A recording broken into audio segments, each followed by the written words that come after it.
Jeudi 2 juin, à l'amphithéâtre du lycée du Puy-de-Dôme aura lieu une conférence animée par Laurent Perron, chef de projet au Shift Project. Ce think tank, créé en 2010, s'est donné pour objectif la réduction de la dépendance de l'économie aux énergies fossiles. Sa dernière production est un vaste plan de transformation de l'économie française, dont la philosophie est expliquée par son président, Jean-Marc Jancovici.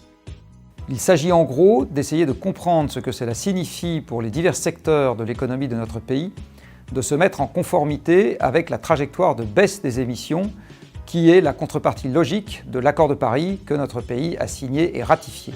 Il s'agit donc de mettre l'ensemble de nos activités productives en conformité avec une baisse annuelle des émissions de gaz à effet de serre dans le monde de l'ordre de 5%. Nous avons 15 secteurs qui représentent soit des pans de l'économie, soit des usages. Et pour ces 15 secteurs, nous nous intéressons à que doivent faire les gens et avec quelles ressources si on veut que les émissions baissent à la bonne vitesse. Donc nous avons commencé par avoir un raisonnement physique. Par exemple, si on veut que 20% de la population se déplace à vélo plutôt qu'en voiture, combien il faut de gens pour fabriquer les vélos, pour vendre les vélos, pour entretenir les vélos, pour réparer les vélos, etc.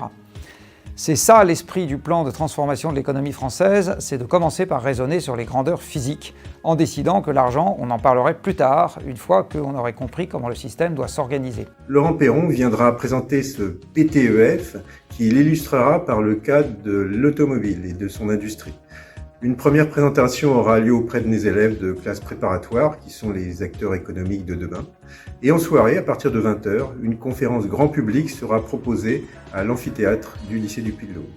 N'hésitez pas à vous inscrire sur le site du Carrefour des Humanités Paul Ricoeur. Nous vous attendons nombreux pour cet événement.